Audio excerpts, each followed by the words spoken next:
Hello, folks. Welcome back to WW2 TV and the second part of our examination of crimes within the US military in World War II. And no kind of overviews at the beginning of this show. If you want to have the overview, the link is in the description below to the part one of this show where we talked about my guest talked about all the preparation, the statistics, the data that he used to derive the information that he did. But today we're kind of looking at examples of the cases. So we're looking at some of the murder cases and other cases. So my guest, Professor Mark Turner, is joining us again. So good afternoon, Mark. How are you today? Good afternoon. Hello again. So here we are with part two. So we're going to kind of leap straight in. I mean, at the beginning, you do have to give your caveat that these views do not, well, I'll let you say it. Correct, yes. Yeah, as a federal employee, as an employee of the Department of the Army, right, anything that I opine about today or share my thoughts on doesn't represent the official position of the U.S. Army or the U.S. Department of Defense. But I hope that shouldn't prevent us or preclude us from having a really robust, good conversation, and one that I hope that all the guests will enjoy, either in real time or at some time sort of at their convenience. So exactly, yeah. And we want to make the point, folks, that we're going to be putting up a lot of slides on screen. We're going to hold each of them there for a few seconds. We're not expecting everybody to read everything that's there. We're not going to read everything that's there, but they're there that when you want to play this back, if you want to freeze frame it and get that information, you can do that at your leisure. But essentially the task tonight is to try and move a little bit faster than we did last time. It was all both of our fault. It was the fault of the audience for embracing what we were talking about, and we went down a number of rabbit holes that we then found ourselves unable to get out of in Winnie the Pooh visiting rabbit kind of way. So today we're going to kind of move on a bit more thoroughly, and hopefully if we have spare time, we can maybe go into some detail later on. But basically, over to you, Mark, and let's start looking at these individual crimes. So we'll just remind people what our key goals are today. Yeah, and before we maybe highlight that, just a reminder again to everyone, I suspect that there are probably, and pun is intended here, there probably are lots of repeat offenders. Yuck, yuck, sorry, that's some dad humor there. But just as a reminder, perhaps if you're watching this for the first time, some of the information you might find a little bit uncomfortable, a little bit disturbing. I've done my best to try to not make this too graphic again, or sort of ghoulish or macabre or anything. But just again, for the guests to be aware of that, the viewers. We are talking about capital crimes and quite nasty events. So we will be using some language appropriate to the cases we're discussing. So absolutely. But essentially, we're kind of trying to we're not trying to judge anybody ourselves. We're not posing moral questions as such. We're just looking at how these trials were dealt with, how the crimes were punished, and how the military handled them, given the fact they're in the middle of fighting a war that is of a pressing concern. Yeah, and I think you stated it better than I could, Paul. And I think I would just add there that maybe amplifying what you just said, that there's really no attempt here to sort of like armchair quarterback any of this, and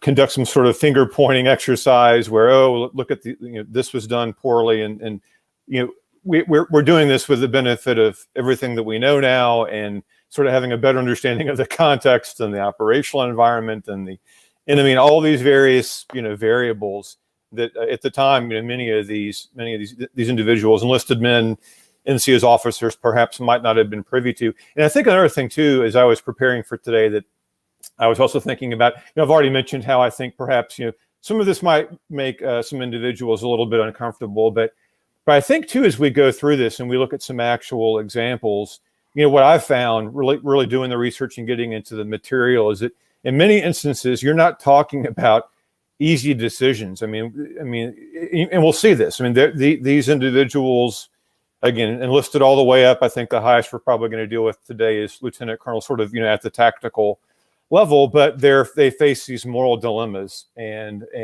there are no easy solutions to many of the situations they find themselves in. So hopefully we can go through this and look at it and perhaps learn something from it, and then I think more importantly, I guess at least for me as an educator, is to take what we can from this and try to apply it. I think going forward, what we can we learn that I think will benefit not just understanding of war too, but then going forward perhaps looking at future conflicts, God forbid, but how do we perhaps change how we might go about conducting those those future wars, sort of conducting ourselves, again, within the constructs of international humanitarian law, law of armed conflict, all that. So anyway, yeah, and I think, again, Paul, you pretty much have touched upon the remaining key goals here on the slide. So cool.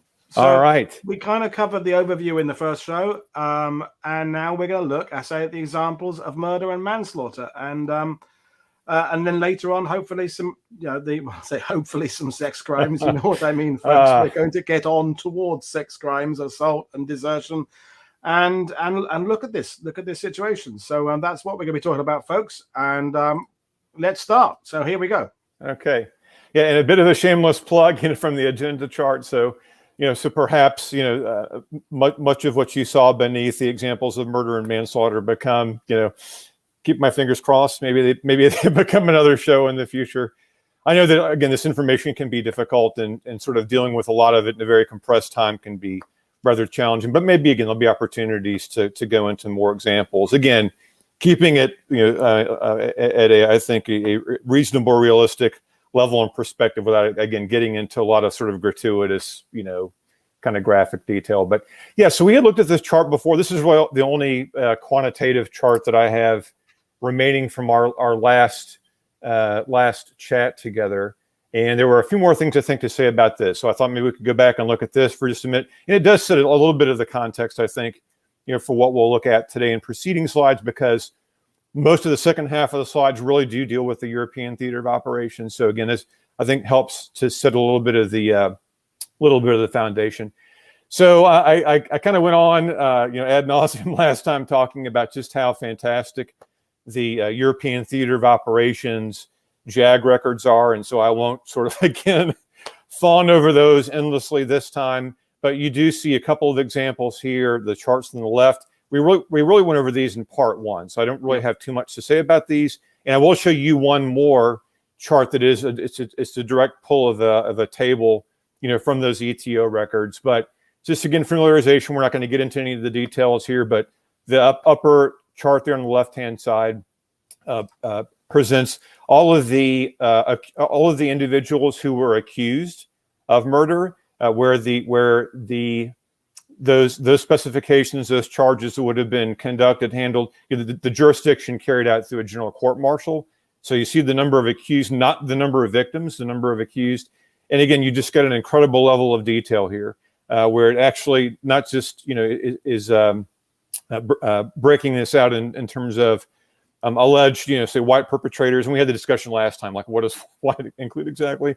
And then of course the color, but it actually breaks it out in terms of victims. So, and again, not going to kind of read the chart, but where I think we'll be focusing primarily in the second half of our time today, we'll be looking at those German POWs. And then again, the lower chart there was just basically taking what you see above and then mapping that out over time, kind of graphing it out. And we talked about that. And I think, again, all of the viewers are well attuned, I suspect, to the ETO and kind of the major events, that were occurring in 44, 45. So as you look at the chart and the peaks and valleys, you basically already know what's going on at these particular points.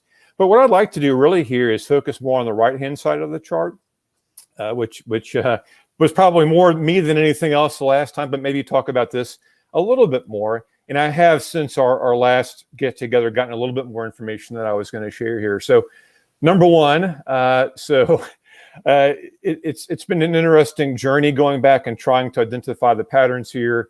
I have gone through, not to bore you with all the numbers, but over a period of about a week, I went through 57 volumes of American Theater of Operations court-martial records, 34 volumes for the ETO, 7 for NATO and Mediterranean, 5 for Asiatic Pacific Theater of Operations, and 3 for the China Theater and the India-Burma Theater.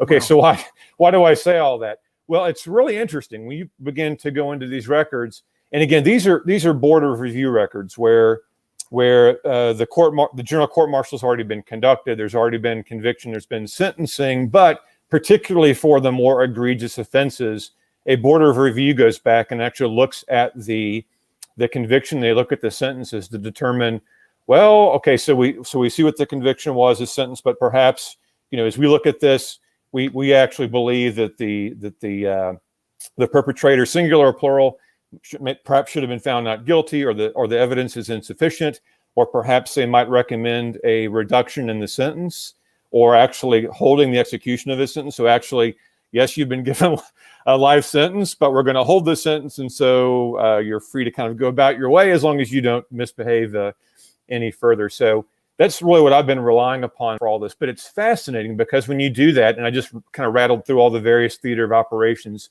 GCM records I've been going through, it's only in the ETO. And again, there's a lot more digging, I think, required to answer why this is the case. But it's only in the ETO that we find any general courts martial records for killing enemy prisoners of war. Really interesting.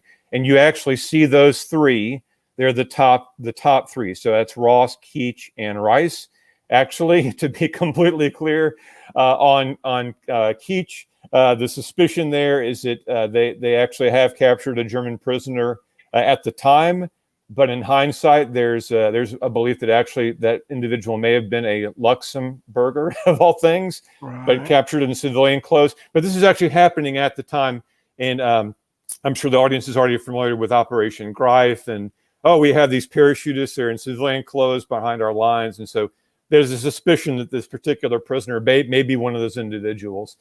And then with Rice, also, pretty tragic. I mean, these are all tragic stories, and I'm sure in the past, on the channel, there have been discussions about fallen volunteers, and I think back to having looked at Luxembourg a little bit, where there are actual Luxembourgers that are being forced to join the Wehrmacht.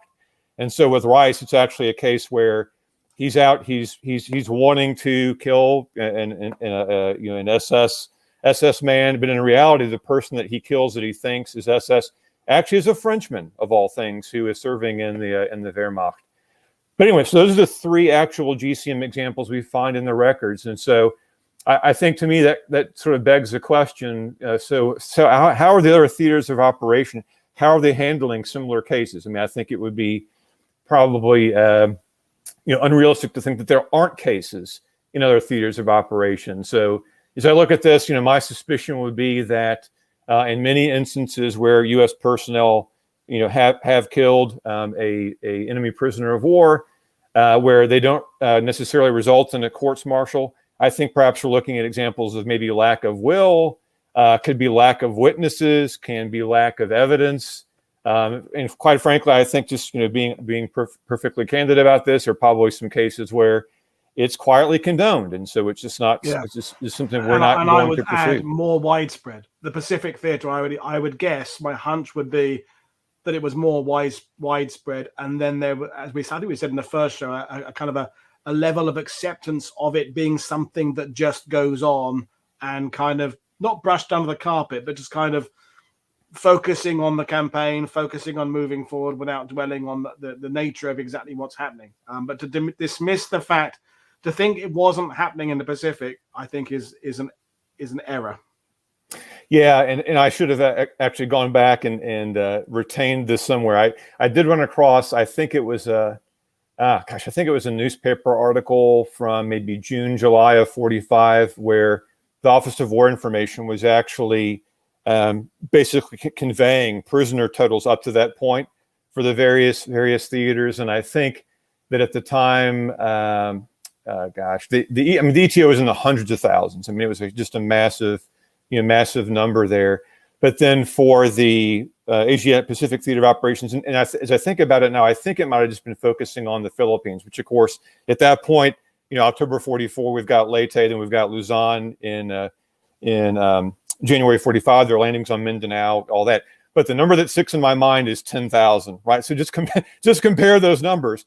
But I think what you also have to factor into this, like being perfectly, again, honest about it, is that we're seeing a level of fanaticism amongst many of the Imperial Japanese Army, Imperial Japanese Navy personnel that we aren't necessarily seeing in the ETO, the Mediterranean Theater. I mean, perhaps with some exceptions. I mean, I know that like when you go onto social media, there's sort of like these never-ending discussions about the 12th SS Panzer Division. I mean, there clearly are some units that are quite fanatical, but I think that really, I think, plays a major role in what we see, in the Asia Pacific Theater of Operations. We also know that there are instances where There will be individuals who sort of feign surrender that in reality might be carrying a hand grenade or something. And so, of course, many of you have seen those. You've seen the images, you've seen the newsreels where that's why, I mean, these Japanese prisoners, I mean, they will be stripped down to either loincloths or completely naked, right? I mean, just to ensure that they aren't, again, carrying some sort of ordnance that's going to pose some problems for friendly forces. So yeah, definitely lots of factors that come into play here. And so I would suspect, and again, just a hunch that I have, it would require, I think, a lot more research and probably years, I think, to actually answer this question. There may be lots of cases where in other theaters, perhaps we see, rather than with a general court-martial, perhaps in a particular theater, and maybe this might be unique to a particular unit, corps division, where they're holding the GCM, where perhaps they might be relying upon a summary court-martial, they might rely on a special court-martial, which again, that connotes shorter sentences, sort of smaller fines, lesser offenses, that kind of thing. That's a possibility. Plus, I think we also have to factor in sort of informal punishment, formal or informal within the unit. So perhaps you've done this, and maybe you're going to lose your stripes, or we're going to give you the dirtiest detail in the platoon or the company for a couple of weeks to sort of have you do your penance. I mean, I think there are a number of ways that this is handled, but Paul, I think as you've already said, I think again to believe that there are instances where where it's just sort of brushed aside and just not handled. I think that's absolutely. And broadly speaking, I think we should leave this debates of the whys and the which units get involved for a future discussion. I think it's something we should definitely tackle at a later date. I think right now it's opening up too many. It's opening up too many questions we can't answer today. But I think just at first glance, even those first 4 units that are listed there, Ordnance, Quartermasters, the 393rd part of the 99th Division, so inexperienced. Yep. Is there a correlation between rear echelon units and units that have just arrived in the theater that makes their likelihood to do things different to veteran units who've seen it and been there longer? That's another interesting avenue to explore. Units like the 1st Division that have been fighting in Sicily, are they doing less, more? What are they seeing? What are their people attuned to? How are they dealing with combat fatigue? There's many questions that we can look at, I think, at a future date. But I think absolutely right now we should go on and keep on looking at these individual cases. Yeah. And maybe the last thing to say here about this regarding the 3 GCMs that do appear in Board of Review records, they all do get life sentences, but it's interesting, again, as you go through this review process, actually only one of those 3 will do any real jail time. And maybe we can sort of save, kind of the race sort of issue perhaps for a later, point in the brief. I mean, Rice actually is an African-American. The other are all white. And then Land there, it's interesting where he actually is found guilty, and I think he gets 3.5 years altogether. But it's a much more, I think, clear-cut case where it isn't necessarily on the battlefield. Land is actually at a prisoner of war cage, and he gets intoxicated and ends up killing 2 prisoners of war and basically attempting to kill another 3. So he actually is found guilty and actually does some hard time. And then later on, we'll actually get to the Vincent Akunto case there, and then Callahan later on. There actually is a slide dedicated to each of those individuals, and maybe we can talk more about why they are actually acquitted at a later point in the presentation. But thanks for nudging us on there, Paul. Well, I'm just trying to keep an eye on the clock and just keep on moving on forward. So thank you. Here we get to the examples. So yeah, and we start off with Allied and U.S. victims primarily. And so I'll just try to hit the wave tops on a lot of this. And I think again, each slide is going to be up long enough where if people want to go back and take a look at the details, you certainly can at your leisure. Really interesting case here. So I've tried to sort of set up this presentation where it's broken out by theater and type of offense.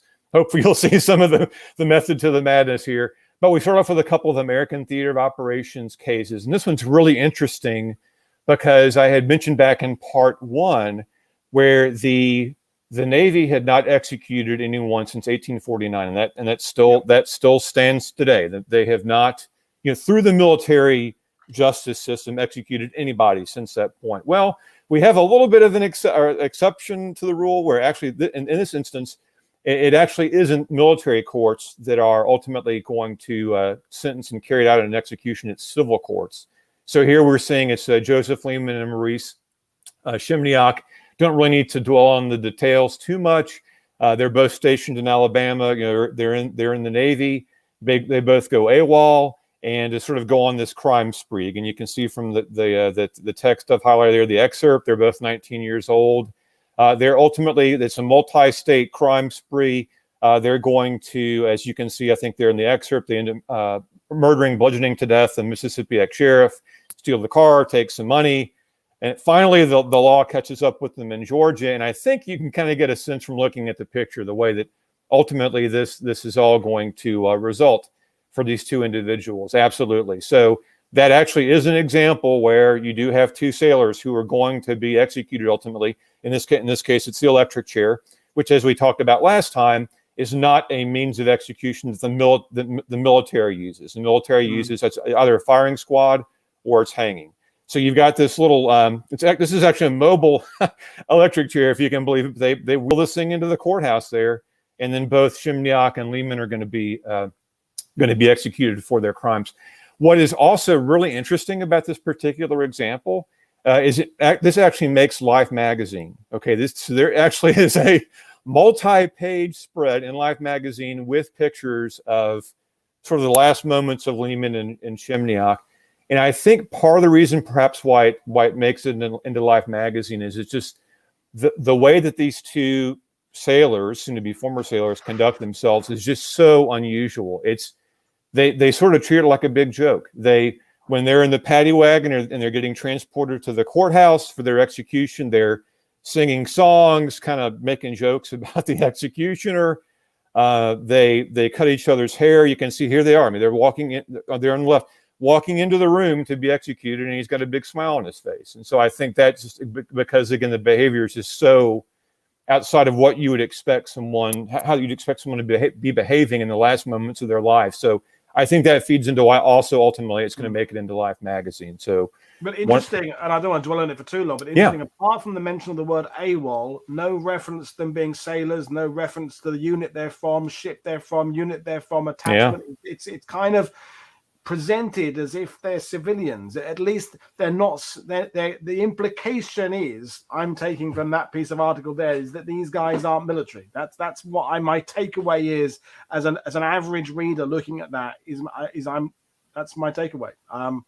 And that would be something else we could examine, how and why it was reported the way it was. But again, it's another rabbit hole that we're not going to go down. But yes, good call. Yeah, and I think actually one thing that's fascinating about that I think was worth considering is whether or not these two are actually, to your point, Paul, are they given some sort of administrative discharge, right? So actually, when they do sort of meet their maker, right, they're executed. They actually are no longer members of the U.S. Navy, which I think is entirely plausible. So again, it kind of gives the Navy an out. So yeah, they were ours. They're not anymore. They're no longer in the Navy. They are civilians. Their training or something, or they had already had this. Again, any one of these cases could warrant a show in its own right. Yeah, so we're going to not apologize. We're going to keep on moving. And if people give enough requests, we can go back and examine some of these cases. So great call. Yeah, and we won't dwell too much, I think, on some of these. This is just another American theater of operations example. And I tried to bring this out a little bit the first time that Paul had the good fortune of coming on to do a show. I think we when we were looking at allied women, we looked at Brazil as like one of those countries. Yeah. So this is an opportunity to bring in a little bit of Latin America. I think that sort of perhaps that's that's just a sideshow and what's going on down there, kind of thing. But I tried to work that also into this presentation. So you do have an example here where you've got a sailor. He's a member of the Navy Armed Guard. That's a topic for a different day. Exactly who the Armed Guard were exactly, but he's actually assigned to a merchant vessel. And as many times, so alcohol is going to play a role, and this individual does end up shooting the chief officer, as you can see here on the slide, of the ship. What's really interesting about this case, and I think there's another one coming up here in just a minute or two, is that in the Navy policy, Navy guidelines, the law that they will apply to alleged perpetrators indicates that if you aren't actually attached to a public vessel, you cannot be tried for murder or receive the death penalties. I mean, very, very interesting sort of, sort of perturbations on and interpretations of the law. Not the case here. Again, Roseborough actually I think you're inferring from the excerpt, he actually is assigned to a public vessel and ultimately is found guilty of voluntary manslaughter. So, and we can go on from there, Paul, if you want to. This is one I think it's worth maybe dwelling on for a few minutes, and this is where we are, addressing the matter of race. So I think I'm going to kind of avoid a lot of the backstory. This I think is maybe well enough known, and you can go on to, if you want, Google it, Wikipedia. I mean, there are articles about many of the actual events I'm going to refer to. So won't go into too much detail, but the excerpt from the left actually is from the Marine Corps' publication on African American Marines in War II. And what this excerpt refers to specifically is the Agana race riot, which takes place, and many of you know where Agana is. It's on Guam, and it's going to play out over a period of time between about August of 44, and then things really come to a head around Christmas time, December 44. So again, you can read the excerpts here. I'm not going to insult anybody's intelligence by reading it, but things just really escalate over a period of time. So not all African-American Marines, they're referred to as Montford Point Marines. Not all of them are going to serve in Marine depot companies, but a lot of them do. And so what happens shortly after the seizure and occupation of Guam, as you all know, we're talking July, August 44, some of these Marine depot companies begin to come in, primarily, again, going to be manned by African-American Marines with white officers. But things just over time just really begin to, unfortunately, head in the wrong direction. A lot of it is racially motivated. I think if you look at the excerpt here also, you can get a sense, and we don't just see it here. I've looked at, as many of you, I think probably you have, hundreds of letters and diaries and whatnot. And a lot of times the racial strife, not always, but many times it can actually be traced back to women. And so what we see oftentimes here in Guam, we're talking the latter half of 44, is you've got these white Marines, white sailors. Of course, we know there are Army Air Forces personnel there too. They're all competing for the same women, right? And they're primarily Chamorro, women who are indigenous to the island. So that creates all kinds of problems. And of course, the white military personnel don't want to share any of the women with the black personnel. So things just really the wheels kind of begin to come off over time. So you can read this.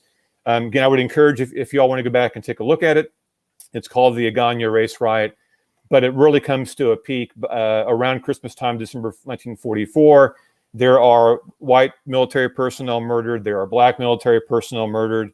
The NAACP actually gets involved as well, courts martial. So I think I'll probably just leave it at that, Paul, if that's okay. Yeah, but I did want to. It is worth mentioning, of course, and when we come back to expand on this on a future show, is that race was a key factor in both these crimes, and also it made a difference as to what charge you were likely to get and what sentence you received, and again, we're talking about this we are kind of judging it by our today's standards, but accepting the fact that it was a different world then.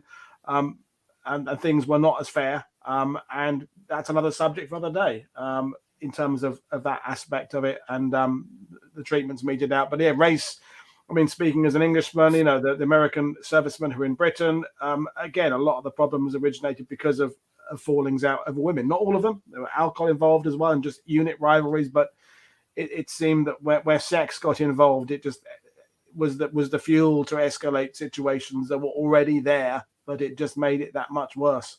Yeah, definitely. Yeah, and it plays out also in France, plays out in Germany. There actually are historians now that are going back, and for example, they're taking the all the military personnel who received the death sentence and actually were executed, and they're going back to that. I mean, they're going through every single record. I mean, anything that they can find, primary source related, to try to. I mean, if you look at the raw numbers, it does look as if the sort of racial bias probably played a role in some of those cases. But yeah, I mean, there are individuals who literally are dedicating PhD dissertations, I mean, entire books, to looking at this particular issue. The only thing I would also mention before we go on to Eddie Leonsky here, there are a friendly neighborhood serial killer. if anybody wants to go back sort of on your own time and look at some other examples that perhaps are racially motivated, I would throw out a couple of names if you want to jot them down or whatever. One is the Freeman Field Mutiny. Another is the Port Chicago disaster, Port Chicago Mutiny. Another is the Townsville Mutiny, that's also race related. And then one, when you bring it back to England, would be the Battle of Bamber Bridge. I think that's one definitely. That probably people have heard of. One I can think of, yeah. Yeah, and the other thing too is, when you look at these General Court-Martial records, it's really kind of surprising, like when you sort of consider what kinds of language people were using back then, and how profane were individuals. And I don't know. I know you're already looking at a population of individuals that many of them might have been sort of propense to commit crime, whatever, and might have been a little bit more sort of salty in the language that they would use. But it really is kind of discouraging. And I'm not again trying to sort of kind of poo-poo. And I know it's so easy for me to say this, but the number I think of are like racial epithets, racial slurs that I see in lots of these, and it's not just African American and white. It's also racial slurs that are they're anti-Semitic slurs. I mean, against Italians, against Mexican Americans. List kind of goes on. I think anybody watching this who has any experience of criminal law or policing will understand that going through investigations of any era by military or civilian is going to bring up lots and lots of terminology and language use that we would find uncomfortable now and then. It goes with a job. I think that is the thing about crime. But let's get to Leonski, because when I first heard about this story, there was a rather not particularly good TV Australian movie with James Coburn as a prosecutor and Reb Brown, who was in Uncommon Valor with Gene Hackman, played Leonski, and a couple of Australian kind of acting legends are in it, and it kind of focused on the relationship between the US and Australia, because it's amazing as well that bringing the war back into this is that when these cases happened, there was the need to deal with the perpetrator within the court, but there was also the need to address the increase in tensions between military and civilian populations from different countries. And that in some ways became a bigger priority. We're talking about Australia being a stepping stone for the American and Allied island hopping campaign. Hundreds of thousands of Americans passing through Australia. Australia's own troops being in Tobruk and North Africa and over in the ETO in the Air Force, and again tensions below the surface. So I'll hand back to you, because I think some people watching this will be aware of this case. But a serial killer, a conventional kind of movie of the week serial killer. Just happened to be a guy in uniform. Yeah, and maybe this is a little bit far afield, and I'll try to curtail my comments. But and I know we probably have some Australian viewers right now, or will later. But I again, that competition over women comes back to mind as well. And I think about many of you are familiar. So when First Marine Division is pulled out of Guadalcanal, replaced by Second Marine Division, you've got all these nice, of course, many of them are stricken by malaria, but I mean, like relatively strapping Marines and all of these Aussies. I mean, they're now serving. They're in POW camps. They're again in North Africa, different places. So there's that friction. You have a significant portion of the submarine force in the Pacific operating. I think it's out of Brisbane is where their base is in Australia, if I recall correctly. Yeah, and then of course, Fifth Air Force goes in. The list goes on and on. MacArthur's headquarters initially. So yeah, there's that friction as well. But we get to Eddie Leonski, and it's funny. I can't find a picture of this guy not smiling. So that's him there in the upper left-hand corner.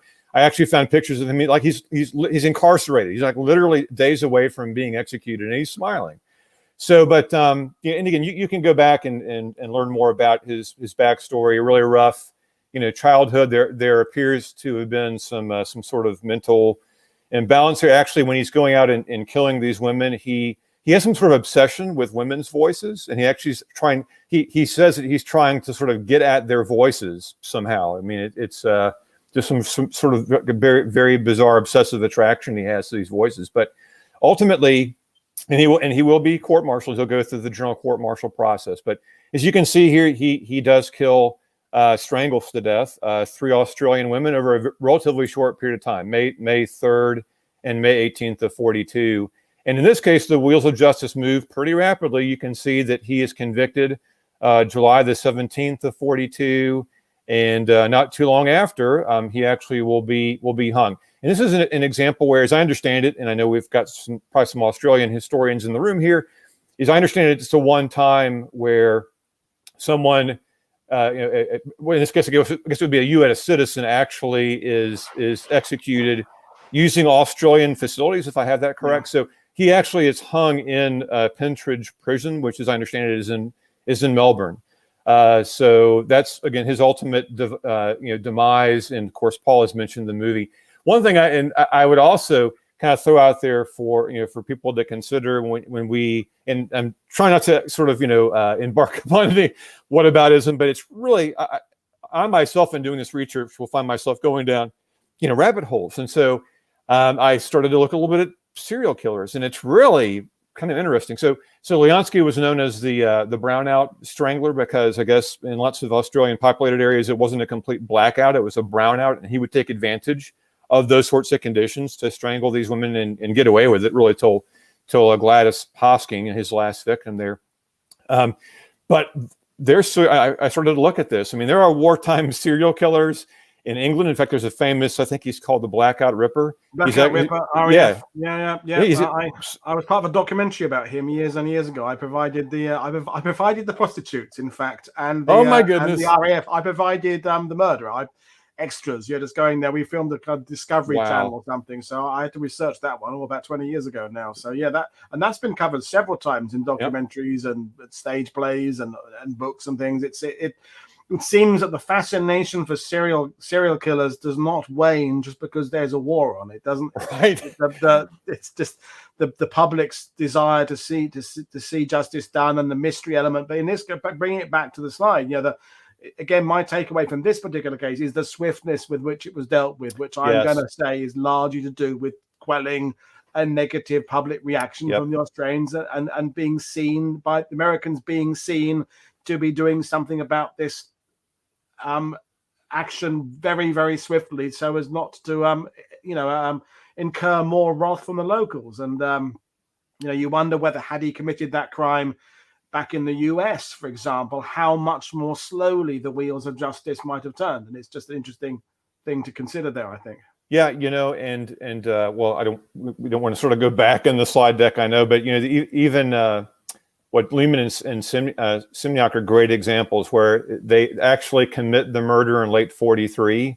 They aren't actually executed until December 29th, 1944. So that's a great example, I think, of what you're talking about, where I think you brought up a fantastic point where it's important, sort of geopolitically, strategically, it's important for this to get sort of addressed and handled obviously we want him to have due process and all that, like any individual, but we don't want to sort of slow roll this thing because it's going to have all sorts of potential negative effects, consequences. And essentially, for what we're doing here on World War II TV, it is to contextualize what are essentially just, in some cases, crimes of passion and regular murders, but contextualize them with the sense of what impact are they having on the greater war effort, because the war effort is dependent on the cooperation between a whole host of nations. Morale is incredibly important to the eventual Allied victory, and these things are coming along, and they are causing ripples in the space-time continuum to a certain extent, and so they have to be addressed. And that's why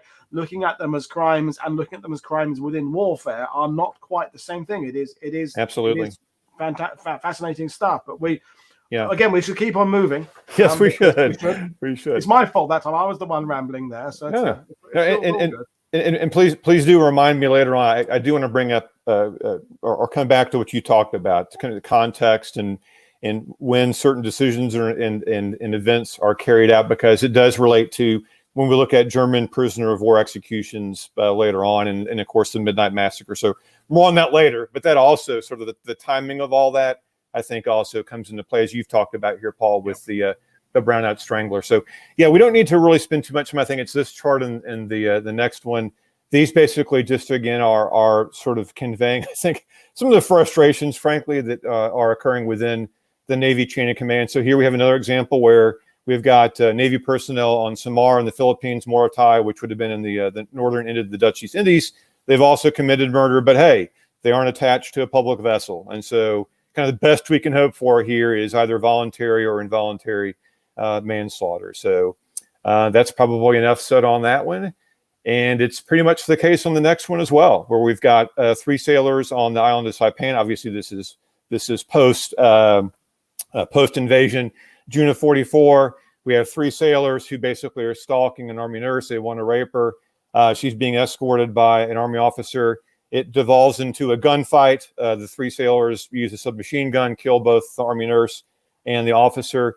But again, it's the same legal conundrum that the Navy chain of command is facing, where despite this absolutely heinous, murder, they can't seek the death penalty. Now, of course, we know from earlier sort of points made that even if you do seek the death penalty for the Navy, it's not going to result in actual execution, but maybe at least you get life imprisonment, in Portsmouth Navy prison or something. But again, because they aren't attached to a public vessel at the time during the war, really the best that the prosecution can hope for would be either voluntary or involuntary manslaughter, which of course is going to carry your shorter prison sentences and all that. So, and again, it's probably enough said on that one.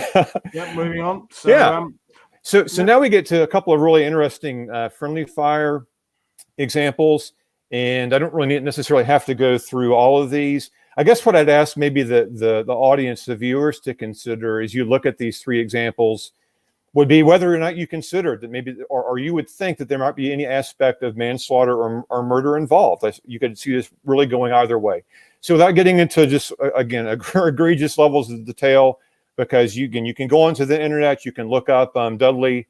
His nickname was Mush. Dudley Mush Morton, probably one of the most renowned combat submariners that the U.S. Navy has ever produced before. So you can go back and kind of look into his backstory. But we have a situation here. So this is Mush Morton. It's his first war patrol as the skipper or the commander of the USS Wahoo. It's their 3rd war patrol. So they're out. You can see the date here, 26 January 43.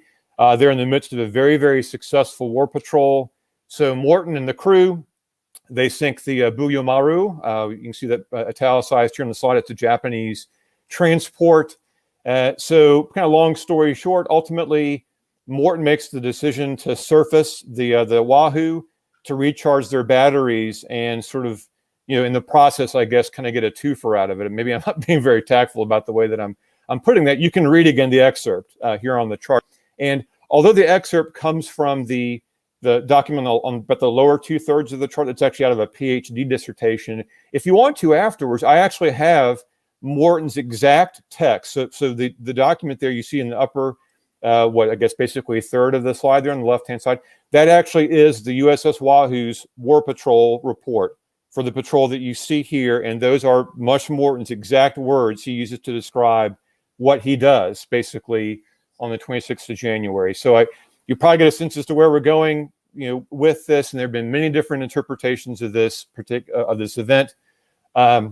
Morton decides that there are roughly about 20 sort of vessels of varying types, lifeboats and scows and small vessels, basically that have survived the sinking. And so these are filled with Japanese military personnel, and as we'll come to find out here in a minute, some others as well. So he fires the first shot. He fires the 4-inch deck gun at one of the vessels. There are all different interpretations as to why he does that.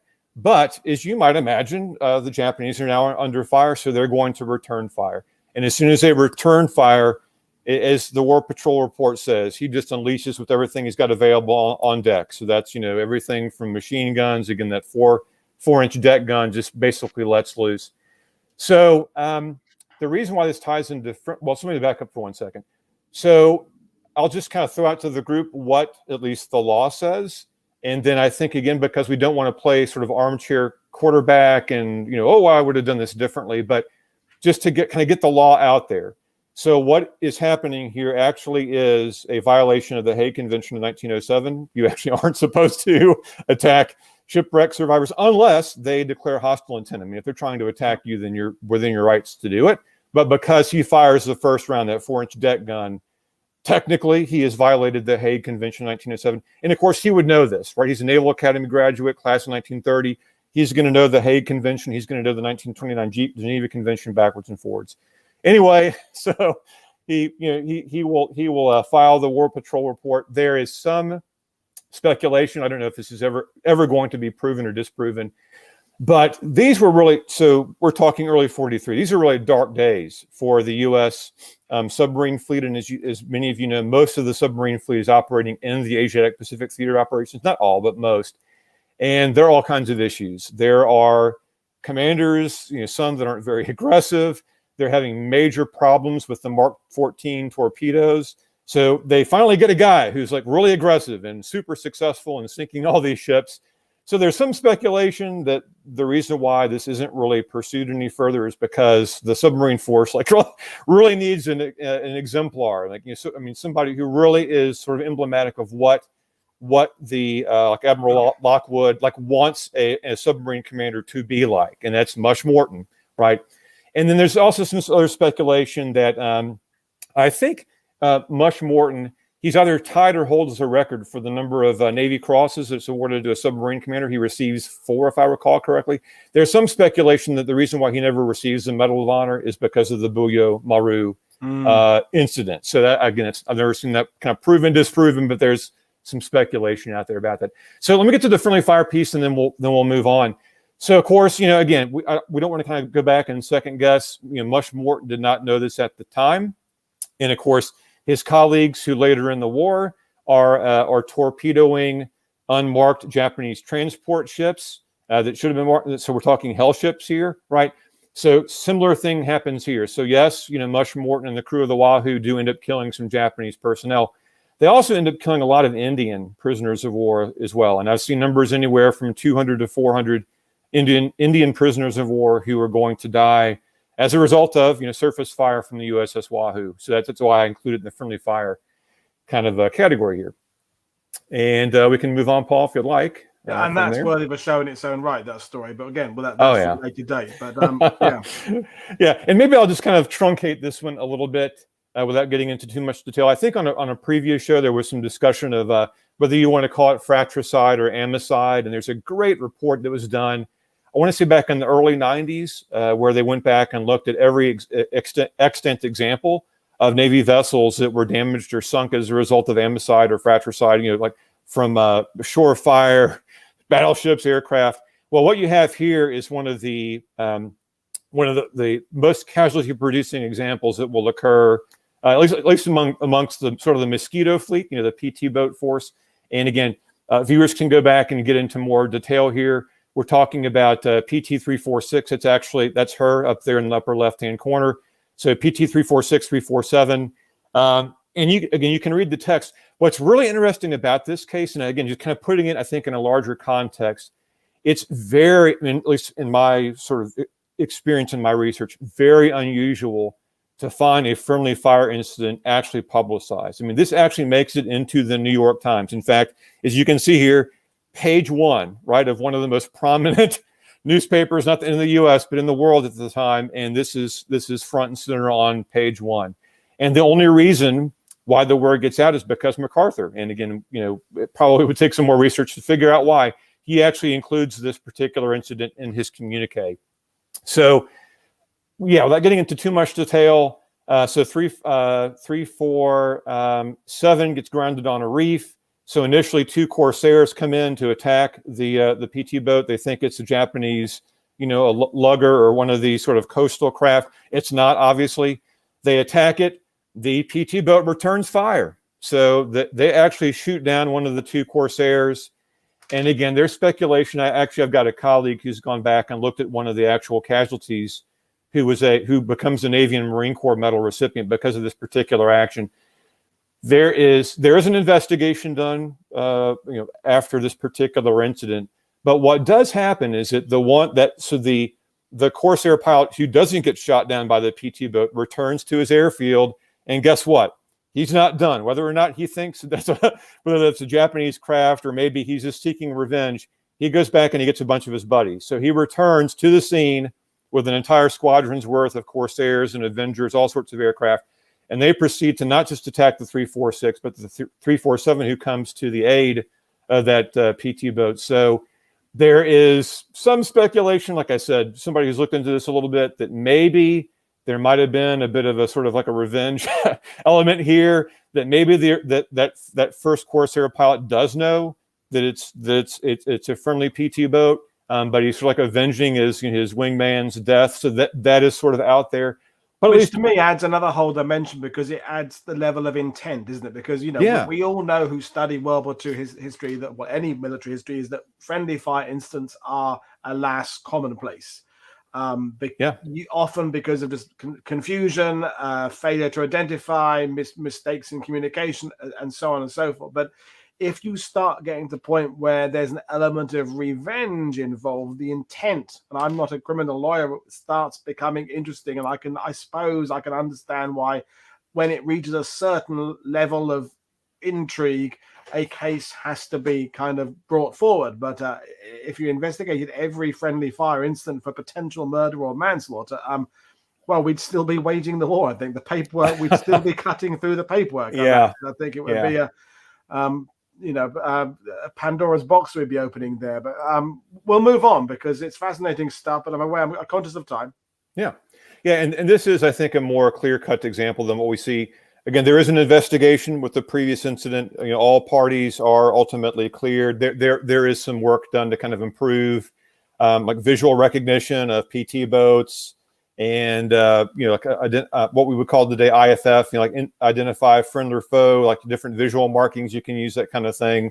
But this appears to be a little bit more clear-cut case from one of Robert Black's many books about the Rangers, where at least, and you may have heard the name before, he's relatively well-known, Anders Arnball from 3rd Ranger Battalion, where at least he says in the early days of the Operation Husky there in Sicily, where he actually does witness a case where a U.S. anti-aircraft unit does shoot down, I believe it's an A-36, and so and as you can see there on the text, his wingman, he does indeed go back and attack the anti-aircraft positions, again, sort of as a means or manner of revenge. So again, this is what the veteran is saying. Of course, this is all in hindsight, but yeah, some of these cases are really interesting. And in fact, you can also, I think it's actually in Omar Bradley's memoir, where he talks about, and I think it helps to maybe provide a little bit, I think more correlation, to this, or a higher degree of plausibility. Bradley actually talks about three separate incidents where he personally is in a column or in a headquarters that gets attacked by A-36s. 3 different strafing incidents in very, very short period of time. One, in fact, he's with a tank column, and this A-36 attacks the tank column, and again, the tank column fires back. They shoot down the A-36. Luckily, the pilot survives. He parachutes, and survives. But I guess, ultimately, if push comes to shove and you can't sort of convince who's attacking you, it's again, we're being presented here, I think, with, it's not an easy problem. What do? You're that tanker, and that's a friendly aircraft, but this guy is, he's destroying personnel, equipment, you're doing everything you can. You're popping smoke, you're putting all sorts of recognition panels, waving American flags, whatever it takes. But at one point, do you cross that red line and say, okay, well, we're going to do what we have to do, and we're going to return fire. So anyway, wow. real conundrum. Again, for fear of going down another rabbit hole, it's this idea that it takes a legal case for anybody to actually consider exactly how you quantify and define a friendly fire incident, and where at what point you can apportion blame, and at what point you can label it as an accident, because the lines get a bit blurry, but in a legal case, legal cases need precision. They need conclusions. They need judgments to be made, and it's, again, it all can lead to way more conversations we've got time for. But this is another interesting one, isn't it? Yeah, and this is where I think I'd mentioned back in part 1, where there are 15 U.S. civilians who are working for the military in some form, fashion, or function that actually do receive a general court-martial in the European theater of operations. So I wanted to bring in an example where we're not just talking about U.S. military personnel. Actually, you've got an example here where an Army civilian technician does murder the vice commodore of a convoy that's transiting. Again, that that the Mediterranean theater of operations area, sort of within the Med. Kills him in his hotel room in Oran. Admits to the crime, and of course, that's actually the headstone there of the actual victim. But again, it's interesting when you go back and you start looking at the primary sources. And I went back and I looked at a newspaper article about Commander Tomelty, who again is murdered, and it's an article from 1949 where his remains are being reinterred from some sort of temporary cemetery in probably in Algeria, in North Africa.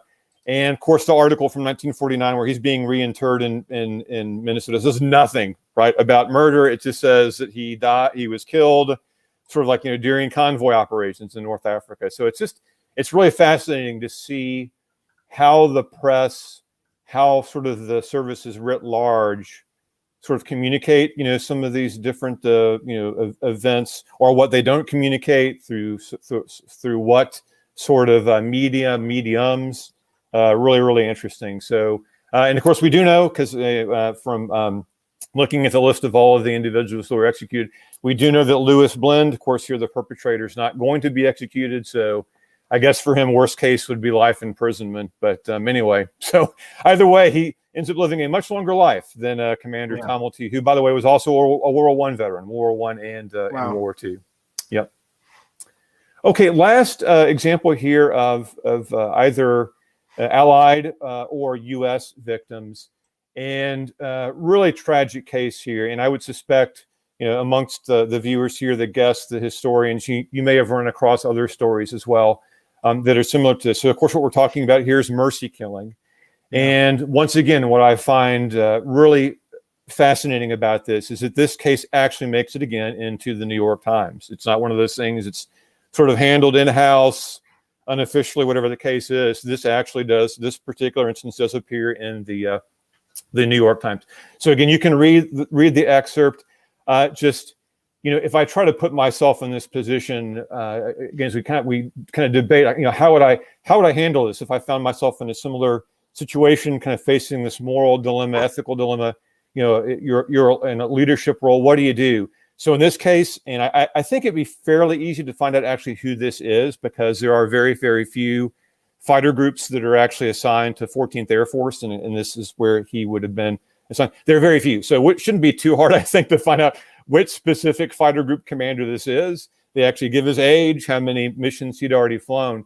But it's just, I just almost unfathomable trying to sort out how you would handle this. So what happens, a B-25 comes in, crashes at an airfield there in China. It catches on fire. So some of the crew is able to escape. And as you look at the excerpt here, I think, again, you get a sense for where this is all going. So one of the crew is unable to escape. He's pinned in the wreckage. The aircraft, again, is on fire. And this is where I'm sorry, it does get a little bit graphic. Medical personnel, they actually try to come in, and they're going to amputate both of the crewmen's legs and try to pull them out that way.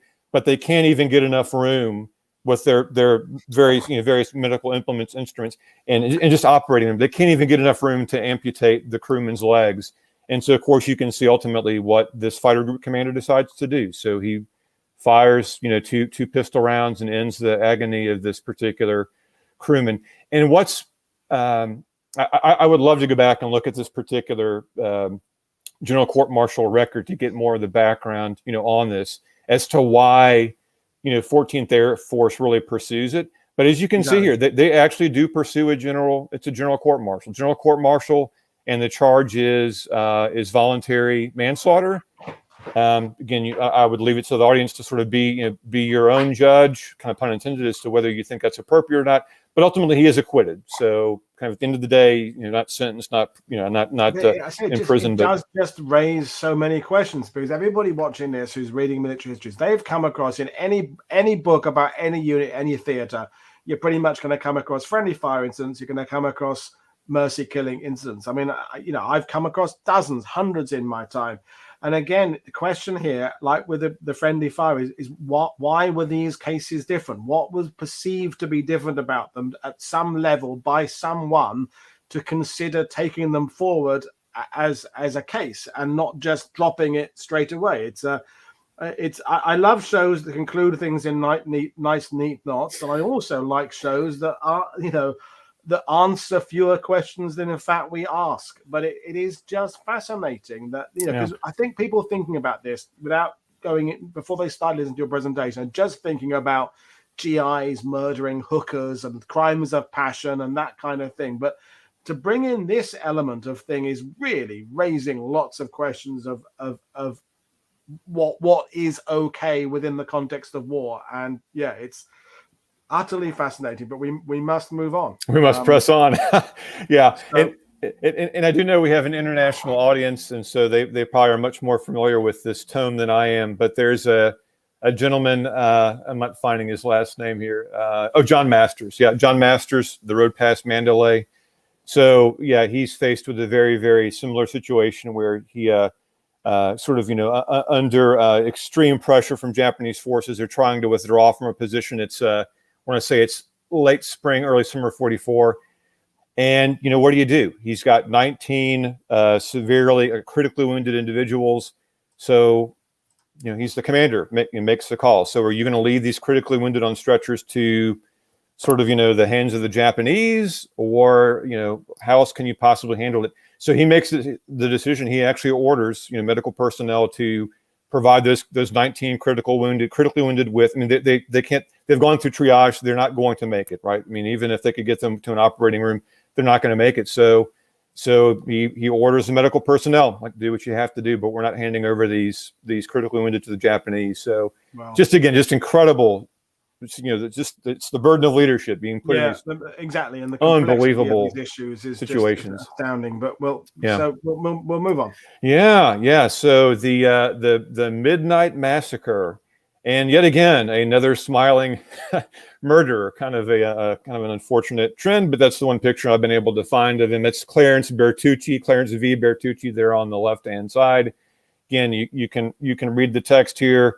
This once again does appear in the New York Times, page 1. Many may be familiar with the story, but in essence, it's July 8th, 1945. Bertucci's coming back from town. He's actually stationed at a prisoner of war camp in Utah. They house both Italian and German prisoners of war, and we can't really quite get inside his head and figure out why he did what he did. But he scales the guard tower to go on duty, puts a belt of ammunition and a .30 caliber machine gun, and proceeds to rake across all the tents where the prisoners of war are sleeping. And so I don't think he was necessarily trying to limit the number of individuals that he murdered, but ultimately he does kill 9 and wounds 20 altogether. And so again, this is referred to as the Midnight Massacre. It's the large, at least in a War II context, it's the event sort of within our POW camp system that resulted in the largest number of casualties. I'm finding a very kind of bizarre and circuitous way of saying that, but more casualties are going to result, in this particular instance than any other, in the States. And the way that the powers that be, handle this is quite interesting. I think maybe the excerpt doesn't say it. Basically, his of course, he doesn't deny doing it. He says, well, I hate Germans, and so that's why I did what I did, and that's all that's my explanation, and that's my justification, and I'm sticking to it. I hate Germans. So he did, he had spent 8 months in England, earlier in the war. He'd gone in before the war had even started. 8 months in England. I had mentioned back during part 1, you've got these 1.7 million court-martial trials that'll be conducted across the services in War II. Again, reminder, that doesn't mean that like 1 out of 16 or 1 out of 12 personnel are going to be court-martialed. You get folks like, Clarence Bertucci, who's a repeat offender. So Private Bertucci already has 2 summary courts-martial under his belt before this last, sort of traumatic event. So anyway, kind of getting to the very end of this and how it's handled, the powers that be declare that Bertucci is mentally unstable. He isn't fit to stand trial and not fit to undergo a general court-martial. And then I don't know, the way it's handled is really, it's a bit of a head scratcher, I think. He gets transferred to a couple of different, general hospitals, for treatment, this kind of thing. And then it gets really bizarre. So he leaves the military. I would suspect it had to have been a dishonorable discharge. I can't imagine it would have been considered an honorable discharge, but leaves the military. And you actually find him. This is where I find that it's a bit of a head scratcher. You find him because he was a volunteer. So he was never drafted. He wasn't drafted 41, 42. He actually volunteered to join the military. So you actually find him registering for the draft in December 1945. In New Orleans, you find him working as a clerk in New Orleans in 1949. He gets married in 1953, dies in 69. So I don't know, to me, without having more primary source material on him, it really kind of does beg the question, like, what real accountability did he face, to be honest?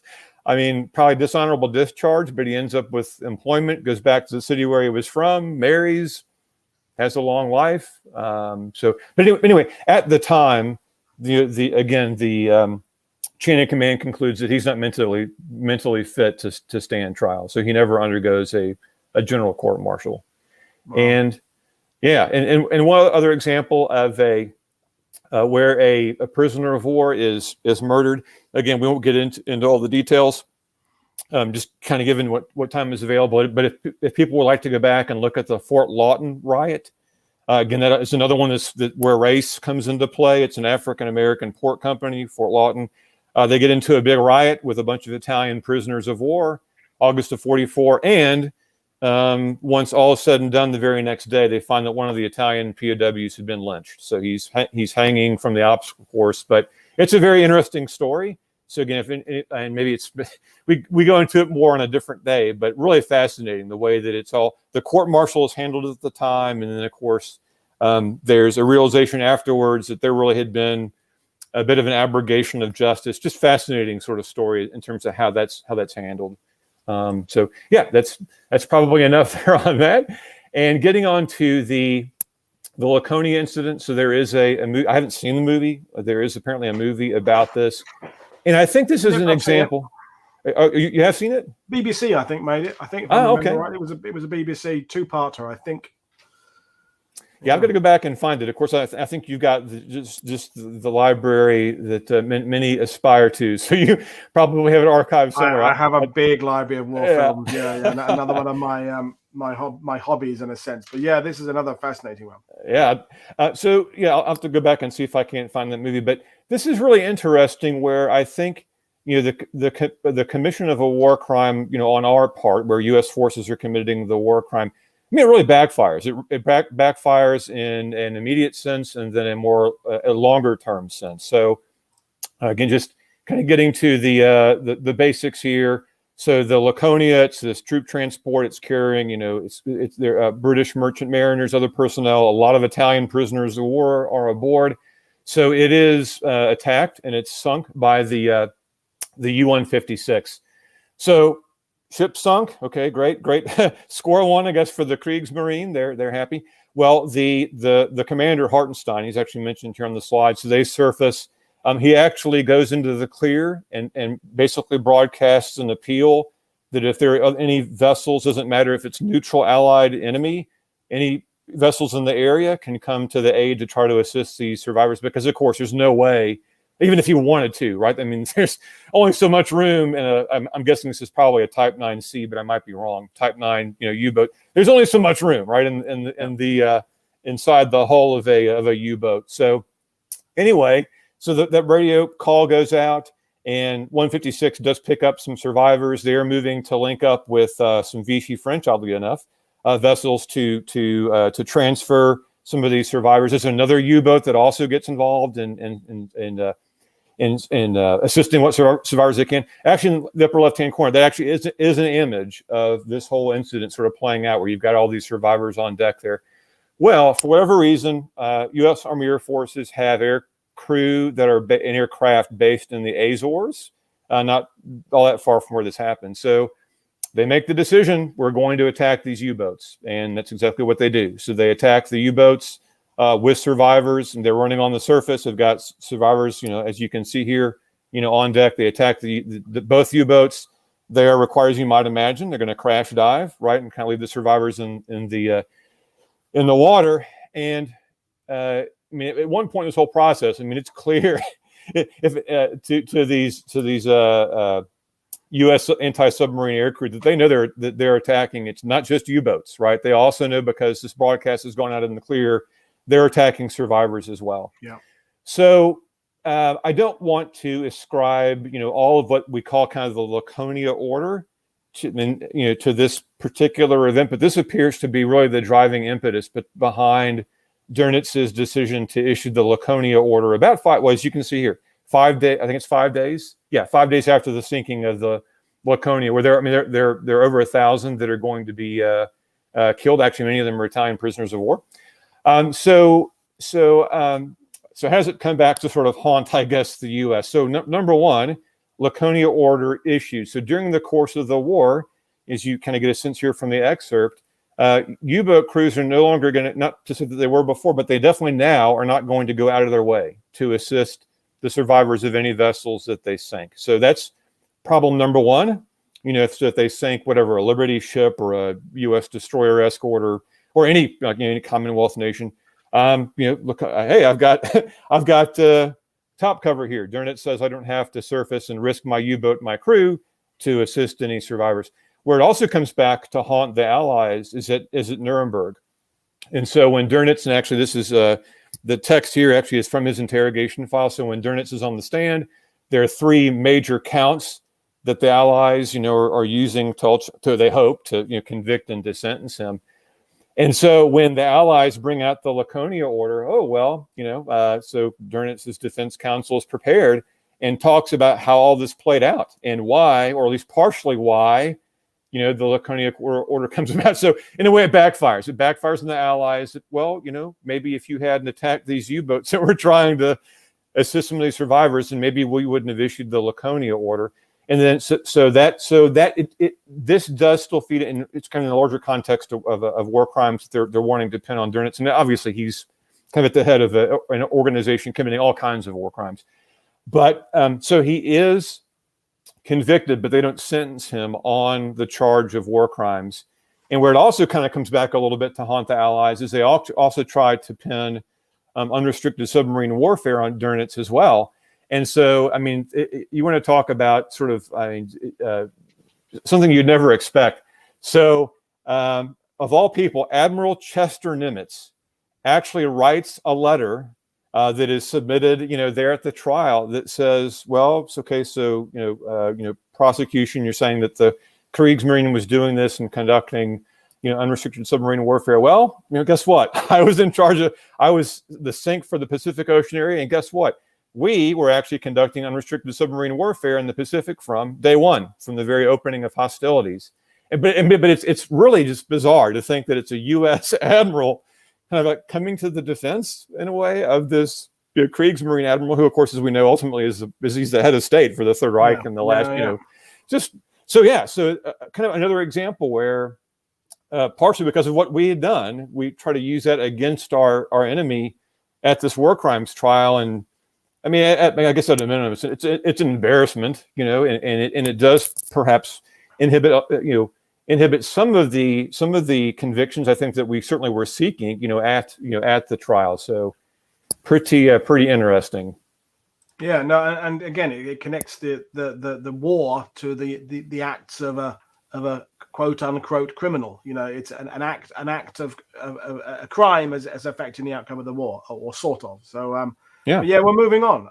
We are moving on. And I'm conscious of the fact we're 75 minutes in. Boy. Well, we may have to end up doing a part 3, I think, that Mark. But we'll keep on going for a little bit longer. Yeah. You tell me when you're ready to wrap things up. But we do move now into I guess we're already in the ETO with the Laconia order and all that. But a little more on the ETO, moving now to the air domain. Again, just really fascinating. So the text that you see there, that's primary source material. That literally, those are Chuck Yeager's words, verbatim. I actually have gone back and excerpted those from, and I think many of you probably are familiar with James Weingarten's work on German war crimes, U.S. war crimes, kind of comparing and contrasting the two. Anyway, so you might want to take a minute to look this over. Yeager basically is saying that there was a mission, and I'm not surprised he doesn't really seem to go into too much detail. Which mission was it? But he does say here that there was a mission where he, of course, he was in the 357th Fighter Group. The Oxford Boys, if I recall that correctly. But they are ordered. Here's your 50-mile by 50-mile area that you're going to be operating within. And whoever it was, I don't know if it was the fighter wing commander, the fighter group commander, somebody wearing a bunch of rank, said you're ordered to strafe anything within this 50-mile by 50-mile area. And Yeager even actually says here, and this comes right out of his autobiography, he even says there that if it occurred to anyone to refuse to participate, nobody refuses, I recall, that person would have probably been court-martialed. We were ordered to commit an atrocity, pure and simple. And I think just what's so intriguing about this, I mean, I think we all know, irrespective of where you are in the world, you've heard the name Chuck Yeager. Even if you don't know about his days as a fighter race and all this, I mean, he's the man that broke the sound barrier, right, in the glamorous Glennis in 1947. So I think and we'll never know. In fact, he unfortunately passed away. I think it was last year. He lived a nice long life. But it just, when I think about this, I ask myself, so what psychologically, morally, what would have driven this man who is an absolute legend and an icon in the aviation community? Of course, there's also connections to the space program. I mean, he's got really nothing to win, and I'm not going to say everything to lose, but certainly he stands maybe to lose a little bit. I mean, in terms maybe of reputation or credibility. Like, what drives an individual to even want to include this, in his or her autobiography? So it's just, and I mean, I know, Paul, if you have thoughts on that, but I think it's just endlessly fascinating. That's fascinating, and also just again, how do you determine? Given that we are strategically bombing huge swathes of Europe, we are using the tactical bombers, high altitude bombers. We think of the rectangle of bombs we dropped in advance of Operation Cobra in France. Again, this is in Germany. The Germany are the enemy of who decides when strafing a box or bombing a box is not cricket, and who decides when it is. It again, more questions than answers I'm establishing at these things here, because we had Professor Stephen Bork on a few weeks ago talking about the Allied bombing of France, and his book is called The War Against France, talking about how that loss of life among French civilians was essentially purposeless and resulted in untold deaths for little military gain, and yet that's not considered a crime, and yet this is. It's again, my brain is going into overdrive trying to determine at what point on the spectrum things go from being a military objective or a military necessity to a military crime. It seems the line is very, very abstract.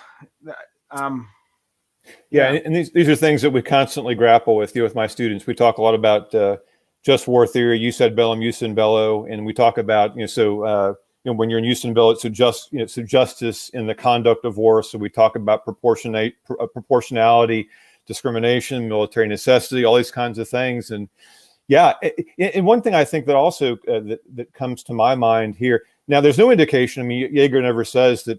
Okay, so he received the order. He didn't stand up sort of in the briefing hut and say, "I refuse to carry out this particular order." I mean, he never says that he actually sort of, that he executed. Pardon that very, very poor choice of words. He never says that he received the order and then went on this particular mission and strafed whatever 15 wagons and a couple of civilian homes. I mean, he never says that. But I think, I mean, if anyone were to execute this, kind of thinking about larger term consequences. I know for a while back you had someone on who talked about the Rüsselsheim incident where the crew from the 491st and tragic story. But that's one thing that comes to my mind here. So if you're a fighter group commander, fighter wing commander, squadron commander, aren't you thinking about so what if they actually go out and carry out your orders? what if somebody on that particular mission does get shot down within that 50-mile by 50-mile box? I mean, do you think that they're going to receive very good treatment? I mean, so you got to think about, well, are there going to be reprisals because the village that we just strafed, hypothetically speaking, you get shot down and you're anywhere in the vicinity of that particular village that you just strafed, and I don't know, you're giving the civilian populace perhaps even more reason, to want to do bad things to you. So no, too many questions, not enough answers. But yes, moving on. Moving on. Yes, the next one really, interesting here. So both of these gentlemen, I'm kind of getting to the end of the story here. They both are going to be acquitted. In the upper left-hand corner, that actually is their crew photo. Both of these gentlemen, who are court-martialed, they're part of the 392nd Bomb Group out of the 14th Combat Wing. So it's actually Woodadge, who's the navigator, is the far left-hand gentleman there in that little red bordered area, and standing next to him, to his left or right, would be his pilot. So they're both court-martialed, and so you're wondering, well, why does that happen? Well, they are a lead crew, as many of you already know. I mean, if you're a lead crew, you're the lead crew for a group or for a combat wing. So there are hundreds of aircraft, that are following behind in the bomber stream, and so there are some navigation errors and et cetera, et cetera. But they think that they are bombing, as you can see here from the excerpt, they think that they're bombing Freiburg, Germany. Well, no, they're actually bombing Zurich, right? And this is early March of 1945. They're 50 miles off from their presumed target. So this isn't for the first time that this occurs, actually. You can go back. A few examples I jotted down here where Switzerland gets bombed by 8th Air Force aircraft. So Schaffhausen is one in April 44. Stein am Rhein takes place in February of 45. So there are multiple incidents of villages, towns, even Zurich, right? I mean, a city in Switzerland. And I'm not saying this, obviously, not deliberate, right? We weren't deliberately targeting a neutral state. Things happen, errors are made, mistakes in judgment, whatnot. But why this case really stands out is that in those previous instances, Schaffhausen, the others that go all the way back to spring of 44, in this instance, when these gentlemen return to their base, they're both court-martialed, right, under Article of War 96. Oddly enough, the head of this particular court-martial is none other than Jimmy Stewart, right? Wow. Of course, movie fame. And of course, during the war, he was with the 453rd Bombardment Group. But anyway, getting to the end of the story, they will be acquitted ultimately. In fact, Theodore Woodadge, the navigator, will go on to a very successful Air Force career, 30-year career, retires as a full colonel. But no, back there in the March of 45, things were a little bit more touch and go for these two gentlemen. And just... and I think, Paul, back to what you talked about earlier with Leonsky, it does beg the question. It's part of the reason why why 8th Air Force even proceeds with this court-martial. Is it are they doing it for larger sort of strategic purposes, right? So the Swiss, the war in Europe is beginning to end. Switzerland are a player. There's in the I don't know, the post-war map of Europe, international relations, there's new things on the offing, I don't know. And that's for the actual case of missing your intended target, hitting something else. Again, for me, you'd have to establish intent. You'd have to, right, because mistakes were happening. I mean, again, read any book. Pat, who's watching this, who's an aviation buff. I mean, you can read about any unit, any squadron, any bomb group, British, American, Australian. They're all missing targets progressively through the war because of navigation errors, wrong information, pilot error, so on and so forth. But again, when does an accident or an error in navigation become willful, is the word I'm going to use now? When does it become an intent? And how would, I mean, you're saying this case was they were acquitted, but right, you'd have to, I don't know anything about criminal law. I'm a it's hosting a YouTube channel. You'd have to prove intent. You'd have to improve these people were trying to bomb Switzerland. But yeah, what do I know, eh? Well, and apparently the prosecution doesn't exactly put up a very vigorous sort of a sort of legal attack to begin with, and the defense counsel says, well, faulty equipment, mission stress, hey, they're a lead crew, all that comes into play, and I like, as you just said, I think it's proving beyond the shadow of a doubt that that the intent is not there, right? There are a whole host of factors that come into play. I mean, as you know, there's a whole sort of certification process that these lead crew, whether you're for a squadron, group, wing, whatever, but a very sort of rigorous, process they go through to become validated, certified to serve as lead crew. So if anybody knows how to navigate, right, it's going to be, again, the navigator on a lead crew. Sheldrake is reminding us that negligence is an offence, and I kind of get that. Yeah. But if we stopped and tried to do something, or every military commander of any rank who makes any kind of mistake during his service in fighting a war and bring them up for getting things wrong, we'd still be fighting it. We would have any personnel left in the line. I mean, my great uncle, who was a platoon commander in the Royal Ulster Rifles, learnt by his mistakes. That was one of the takeaways he said, is that he got things wrong. Now, getting things wrong and being negligent, doing it deliberately, again, it's all language and the nuances there, but he did not go through World War II without making mistakes, mistakes of navigation, mistakes of judgment, and so on and so forth. So this is, again, an incredibly fascinating and nuanced topic. And again, I can't believe how many more questions it's asking than answering. But this one, I think, and we will, folks, we'll have to do a part 3. There's no way of getting away with this. We're not going to get through another 20 odd slides before the show today, so we'll already plan that part 3, but let's do a couple more of these and then think about winding things up and leaving ourselves with enough to do next time. So this one, G Company 502nd PIR, the famous Screaming Eagles, the Widowmakers of the 502nd. So explain more about this one. Okay, and if we do, I think there's a good natural stopping point. There are 3 slides here that are dedicated to the airborne, and that may be your call, obviously. Might be a good place to sort of naturally. I think so. I think it's better to just leave it and let people come back to it and come back to another time than going on. And absolutely, and I think, again, you said it was Sheldrake that made the comment about negligence. That absolutely is the charge. I mean, the charge against Polides and Sincock is Article 196, and it is a charge of negligence. Absolutely. It's not murder, manslaughter, or anything else. It's negligence. All right, so let's move on for a little bit to the 101st Airborne Division. Of course, as a veteran of that division, I have to put air assault in parentheses at the end of that, right? Because now we fly around in UH-60s and not jump out of aircraft anymore. Anyway, I digress. So a couple of charts on the 101st here. And this was something that I think we began to look at, Paul, back in part 1, and sort of began to open the can of worms a little bit about this order.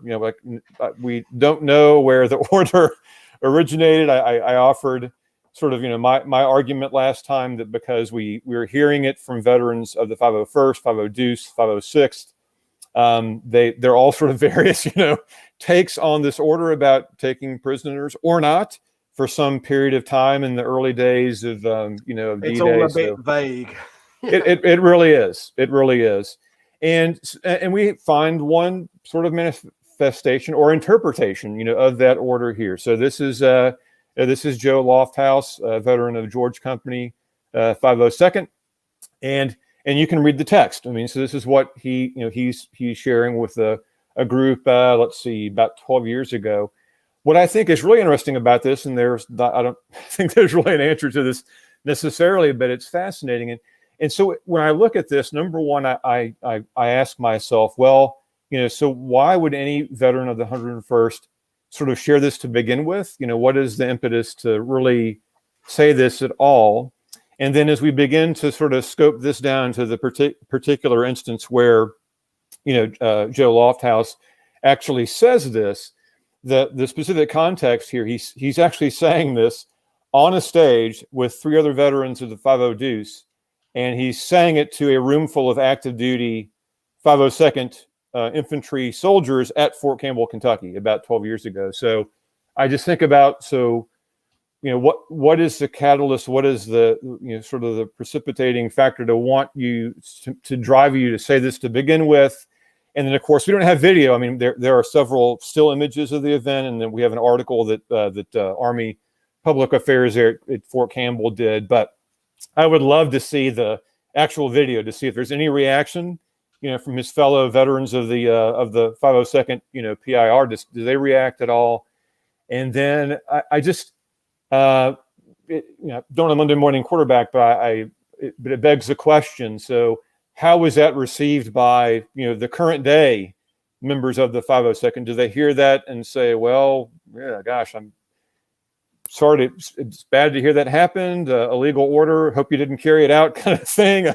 What does it mean to me? What does it mean to me as a soldier today? So it kind of, again, just opens this can of worms about why is it said? How is it interpreted? What is the context? And again, I don't know if, Paul, you got thoughts on that, but just the venue in which this is stated is very interesting. I think I met Joe Lofthouse years ago in Normandy on a trip. I think he was one of the ones who came over on an official 101st Airborne tour. So I believe I have his signature and a copy of one of Mark Bando's books somewhere. But yeah, I mean, I don't know. I mean, maybe this ties into the confessional aspect of angle of certain veterans getting to a certain age in their life where they start to kind of not just talk about their war service, but admit to some of the things that they were less happy about, and confronting their demons. And I've known veterans who've bottled up for years situations where they felt they let their troops down, and it came out at a certain point. So whether it's some part of some kind of natural need to kind of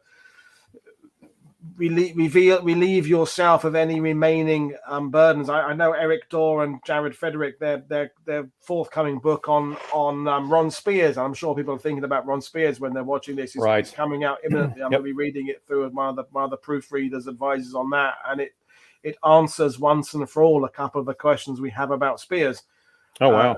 We get from Band of Brothers about his own sergeant and about some of the POW incidents. And again, there's a although we now know, or these two researchers now know pretty much exactly what happened, the nature of the interpretation of the orders is still a little bit confusing. We know the outcome, but we don't know no attempt has been made, I don't think, to kind of examine the how they went about following or not following these instructions, stroke orders, stroke guidelines. But exactly. Stuff, but yeah. And I think it relates right back to that passage from Chuck Yeager's autobiography as well. Just because you receive an illegal order, it doesn't mean, or unlawful order, it doesn't mean you have to carry it out. And I think actually, and I don't want people to think that I'm somehow singling out a veteran and kind of really taking him to task. I think what's really interesting, in Joe Lofthouse's case, I actually went back, and again, the beauty of the internet and all these great, projects out there. So you can actually watch Joe Lofthouse's video interview that he did as part of the Library of Congress's Veterans History Project a few years back. And of course, there are a lot out there.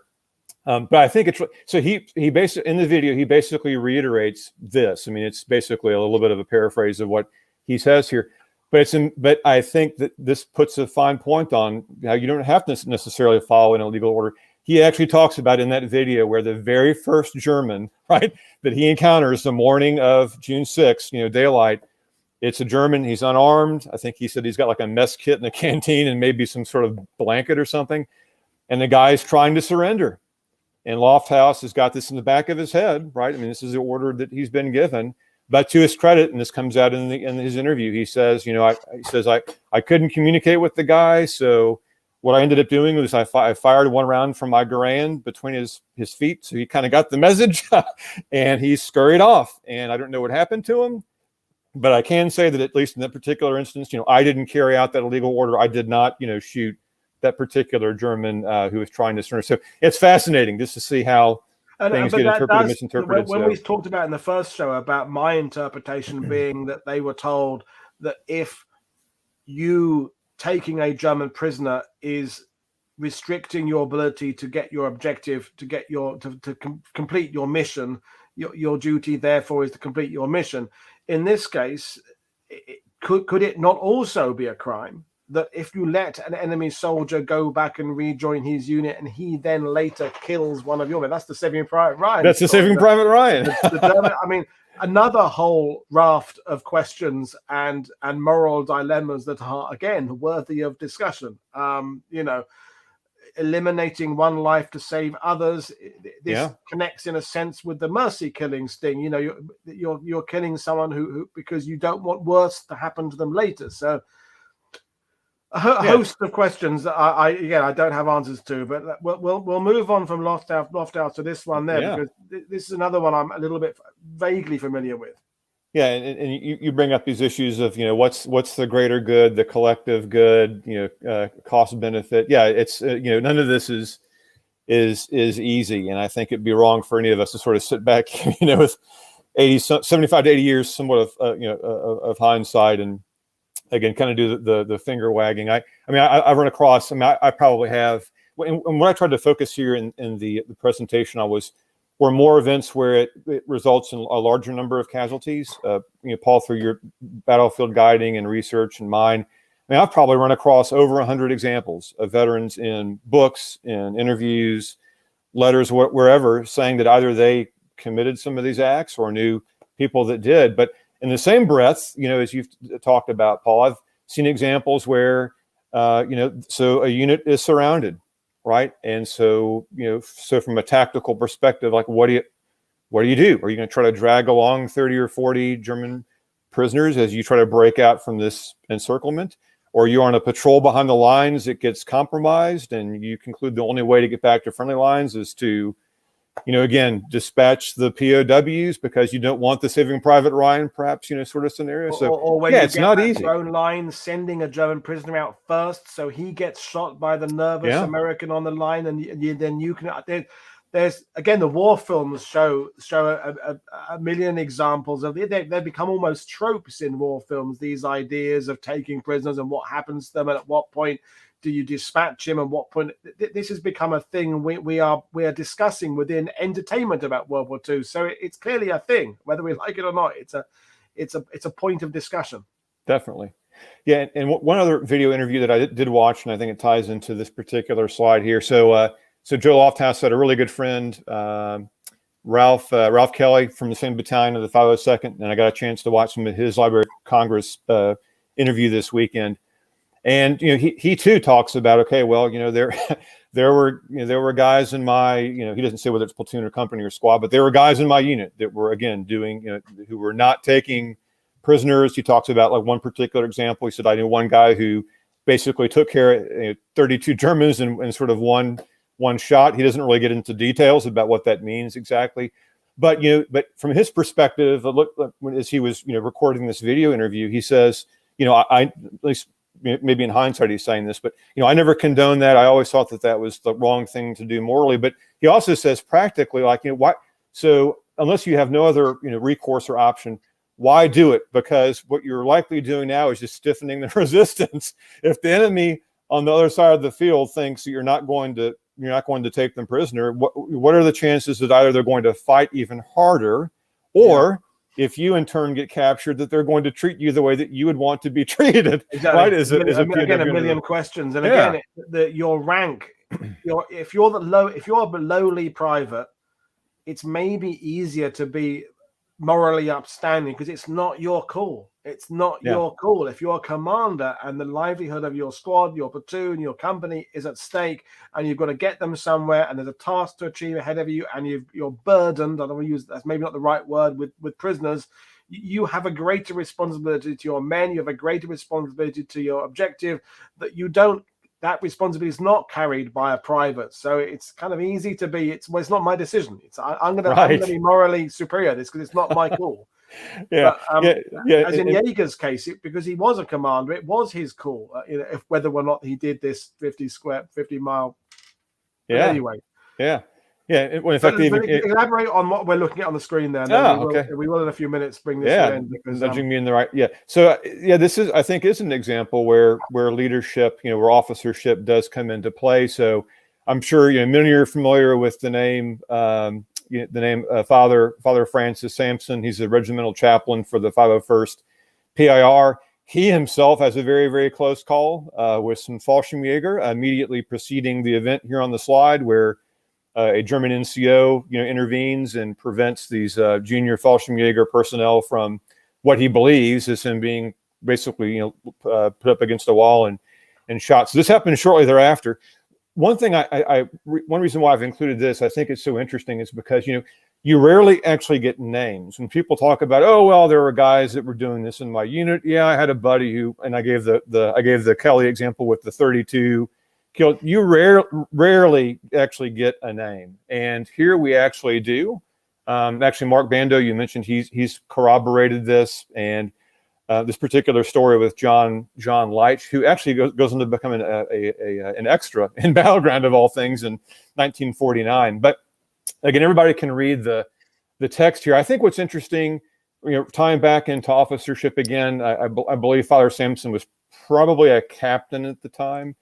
But what's interesting is that even despite this order from whence it emanated about not taking prisoners, what's interesting here is that Father Sampson, as you can see here, orders Leitch not to kill these two Fallschirmjäger. Now, of course, as you kind of look further up the text there, and we see this time and time again, right? Where, okay, well, this German was being arrogant, he was being disrespectful, spitting on the ground, like whatever, So he's kind of amping my blood pressure even further and giving me more reason to shoot him, and that's what's happening here. These two Fallschirmjäger, I don't know. I guess it was their call in terms of how they behave in front of these paratroopers with firearms, but they were, I guess, being a little bit insolent, whatever. But what's interesting is that Father Sampson actually gives Leitch an order, as we see here, not to shoot the two Fallschirmjäger personnel. And Leitch goes ahead and he does it, right? Shoots both of them. And if you kind of, look, I think actually it's in the text here on the left-hand side that Father Sampson does talk about perhaps, pursuing some sort of, whether it's formal or informal process. Yeah, exactly. He felt obliged to initiate judicial action. But, a great case where, or I think because we do have a name, perhaps we could go back, maybe, right? Going back and looking through morning reports, maybe if we could get a hold of Leitch's personnel record, going back through the 101st Staff Judge Advocate records, and maybe actually see whether or not this actually was pursued. Again, it would be Article War 96, so it would be disobeying the order of a superior officer, given Father Sampson's order there. But I think we would be a fascinating case study because we've got a name, we've got basically like a validated event. How was it actually handled? Now we do know with Father Sampson, and I would suspect many of the audience knows this, he's actually captured very early on in the Battle of the Bulge, and then nobody sees him again until late April 45. So that also kind of plays into all of these various, sort of military justice actions, that maybe you've got the witnesses one day and the evidence, but then a month down the road, again, they're dead. Not to add an element of confusion to this, and I'm particularly, I think, referring to British troops, but a chaplain in the British Army, although they have a rank, I think it is counted as an appointment rather than a rank. So I don't know how it works with the American system, but he was a captain, but he's not a commander in the sense of a company commander. It's an appointment. So again, I don't know how it would work legally if a chaplain gives you an order carrying the rank of captain compared to a commander with the rank of captain, whether or not there is a legal difference in that, because a chaplain is technically not in charge of troops. He's not armed. He's a non-combatant. There's all sorts of areas prosecution or defense, I think, could bring up to muddy the water in this case. And indeed, that whole story of the aid station, I know I've stood in front of that building where the aid station was many a time in Normandy. I'm very familiar with the location, and the whole story around Father Sam is. It's one of those ones you can read it from about 6 or 7 points of view, because various people in the area. Bill Sefton wrote his book, and his book is actually called "It Was My War," and I'll remember it how I want to. Is how his book is called. I think he was right. I think he was H Company 501st, but he was in the area there. And everybody who talks about this Father Sam incident of Germans and prisoners and wounded, they all tell it completely differently. So how you would unravel all that at the point of any kind of charges being leveled at Leitch, I don't know, but Yeah. We'll have to stop that one now, otherwise we're going to go down another rabbit hole. But a show on Father Samson would be worth doing in the future, because another aside on Father Samson is when people talk. This is a Woody special about Dick Winters having been recommended for the Medal of Honor and not receiving it. Dick Winters was never recommended the Medal of Honor. He received the Distinguished Service Cross, the perfectly appropriate medal for the gallant act he did on D-Day. But Father Samson was definitely put forward for the Medal of Honor for his actions on June 6th, 7th, and 8th, and it was declined at some stage. A friend of Mark Bando's in the States, has pulled out all the archives of the Medal of Honor story, and at some point it was stopped. He would have then become the another Medal of Honor for the 101st number, and the only one to a paratrooper, because the other one was who's the other one in Normandy? Oh, Robert Cole. Robert Cole, yeah, Lieutenant Commander for D-Day, I'm specifically saying, because there was no. Oh, sorry. Okay, yeah. That's where my brain is going. But yeah, that's another. So Brad is saying, in terms of he may be talking about Canada, chaplains were given honorary ranks. So that's so honorary, an appointment rank. It's another grey area here. But is this our last story? This is the last one. Yeah. And then we'll call it to an end and we'll do part 3, and then maybe in a few years' time, folks, we'll end up doing part 75. We'll keep on slowing it down, but it's good. It's good stuff. I'll end up just creating a YouTube channel just to talk about crimes in World War II. Military crime channel. Yeah. But yeah, we'll conclude things with this. Yeah, I'll have to go back and I'll jot that down. I know that today, and this doesn't doesn't relate to chaplains, but for us today in the Army, doesn't matter if it's a lawyer, a nurse, chaplain, whatever. I mean, they are commissioned officers, right? And they can issue orders just like any other officer can. So I'll have to go back and dig into that to see if there were any sort of nuances to that, during the war. I don't know. I'm speaking particularly from a British point of view. I believe things were, I don't know where they are now, were slightly different about them. But anyway, let's finish off with this. But it's been brilliant. I have enjoyed it, but we are going to have to bring it to an end. Yeah. I will say before getting to this, and I won't say too much, but it is interesting when you go back. There are primary sources on the ETO award system, and I don't want to speak out of turn because I haven't looked at them in a while. But you do get a sense that there were quotas established within certain units, particularly when you get to the Medal of Honor, the DSC, the higher medals. And this is totally off the top of my head. I could be completely wrong, but I seem to recall that the 82nd 101st, and whether it was self-limiting or whether it was directed, there were a finite number of medals of honor that were going to be given, for that initial operation. So it does beg the question. So is it Colonel Cole that gets the Medal of Honor for the bayonet attack versus Father Samson? Rabbit hole. Rabbit hole. Yeah, exactly. You read many books that say it was one Medal of Honor per division. Per division per campaign is something you read in general histories.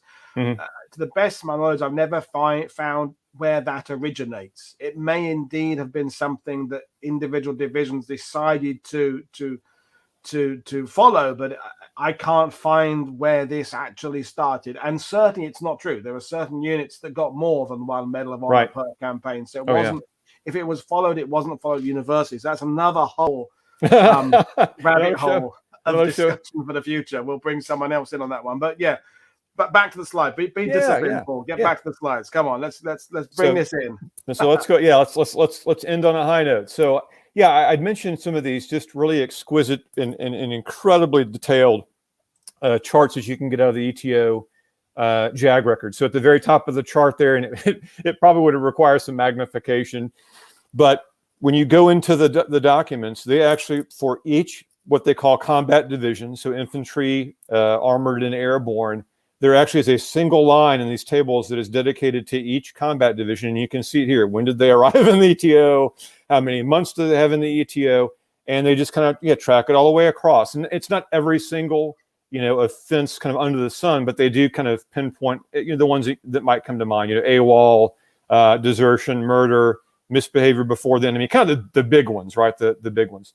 So what I've done there is highlight so we're only looking at the airborne divisions here. That's 13th, 17th, 82nd, 101st. And as Paul just did for us there as he magnified it, you can see that for the airborne divisions, I think there are, only two. So there'll be two Yeah, 2 paratroopers. They're both out of the 101st that will be found guilty of murder. It's the next red block over. Yeah, so only 2 that'll be actually found guilty of murder. And then we've got 1 from the 17th Airborne that is found guilty of a lesser offense. So it's a manslaughter offense. So that's 1. So that's it. So for all 4 airborne divisions, ultimately, you're going to get 3 individuals, actually convicted of either murder or manslaughter. So, and then if you were to track further right, it also gives you the number of death sentences and life sentences. And so we can see here from looking at the chart that there will be no member of any of the 4 airborne divisions during their time in the ETO that will receive a death sentence, and very, very few receive a life sentence. So I geeked out on the, I went down a research rabbit trail, and I'll try to keep it brief on my results here. But this was a kind of a big win, because it's pretty unusual to, for instance, here, go back and look at every individual number in there, for instance, here with the murder category, and actually associate a name with every single one of those individuals. So I'm sorry, it is kind of an ugly slide, but I actually went back and I found every single one of those numbers, all the 2 guilty convictions and the manslaughter conviction. The specifications for those convictions are here on the chart. And I also went back and found that there are a couple of additional convictions that would be outside the time frame that was considered for the ETO records, which is July 42 through October 45. So what did I find? What I found is that ultimately there are 3 members of the 17th Airborne, there's 1 in the 82nd, and there are 3 in the 506 that are all convicted of murder. What's interesting is they're almost all either German civilians, or they are personnel from either their unit, or perhaps a sister battalion, or regiment. The only exception to that, of course, and I think you highlighted it there, Paul. If anybody is familiar with any airborne court-martial, it's in the far right-hand side there. It's the Floyd Craver case, right? So he's the guy that you've seen in Band of Brothers. I guess it's the last episode. Floyd Craver, Item Company 506, where he's intoxicated, kills the German Army captain. That's the actual specification out of the records there. He kills Major Watkin out of the British Army, and then wounds Sergeant Grant out of Easy Company 506. So those are all of them. Those are all of them in totality. And they're all late. They're all late in the war, aren't they? The fighting is more or less done or dusted. So it's, again, that's another question of what changes with the state of mind. Is it a relaxing of combat that somehow triggers things? No pun intended with the word triggers there, but there's so many questions. I'm repeating myself, but it's questions. But I think, well, and if I may, I think that is, and you sort of got to the crux of the issue, I think, much faster than I did. What's fascinating about what I found digging through all those many records is that you can go back and you can look at the American theater 42, 43 before these airborne divisions were actually deploying, initially to the UK, and you will find members of all these units. I mean, not a large number, but you will find some of these individuals who have committed murders in the States, and they get convicted through general court-martial. So it goes right to the point, I think, of your question. How is it that we have some personnel from these exact units who are being convicted of these types of offenses in the States, and then we get this cluster of 7, and they're all being convicted for offenses at the very end of the war, March, April 45, or right after the war is over with? What happens in the middle? And I'm not trying to be a conspiracy theorist. Yeah, no, what it is. Yeah, nope, there are no murders, there are no manslaughters. So I would love to drive to the National Archives, like right now, and get into any one of those divisions' SJA records and find out how was it handled. Summary court-martial, special. We just kind of hand waved it. I mean, how? But if the logic flows, something must have been happening in that period between, say, late 43 and the very end of the war there. So anyway, more questions to conclude our time together. If most people who commit capital crimes are in some ways psychologically disturbed, and that's what I'm not even going to make that connect, but maybe they are. That doesn't just go away because you're busy. If you've got that in your head, you've got that in your thing. If you're predisposed to do these kind of things, it's going to kind of come to the surface at some point. And to think that it's happening stateside at the end of the war, but not in the middle, doesn't kind of connect with how we think these kind of antisocial human beings function. But again, yeah, more questions and answers. But I think on behalf of World War II TV, I've thoroughly enjoyed this, but I will apologize again for not getting through everything we were supposed to, but it just means we can come back and tackle it in a third and, if necessary, a fourth show, although I cannot at this stage say exactly when that will be. We'll have to work with my schedule and Mark's schedule, but it's been fascinating talking to you. And the level and depth of your research is something to be admired, because I just don't think this has been done before, which is why I think we're bringing up so many questions, because if there had been previous books on it, some of these questions might have been answered with conclusions and data, and because we're bringing them up for the first time. We're doing the research whilst presenting, which is never Right. the ideal way of doing this. But yeah, it's fun. So if you're happy to come back, we'll do that on a future show. Yeah. I mean, if you benefit from it and your guests like it, I'm happy to come back. Yeah, definitely. I mean, at least we had some murders today. We had some juicy serial killers. So some serial killers. But anyway, folks, I'll remind you what we've got coming up. We're back to Aviation Pacific Week tomorrow. Trent Telenko is joining us then to talk about Guadalcanal and an incredible part of the campaign there. Well, you can come back and find out about that on YouTube. And then we've got Ben Kite joining us on Thursday to talk about the Royal Australian Air Force in the Pacific, and it all gets more stuff coming up at you all the time. Apologies if I look really tired. I've been writing all day for a book. I'm really busy. But anyway, I will see you all again tomorrow with Trent Telenko at 7 p.m. in UK time. But right now, just remains me thank you to Mark for joining us again, and again links to following us on social media all in the description below. But right now I'm saying goodbye everybody, and I will see you all again tomorrow. Thanks for your attention this evening.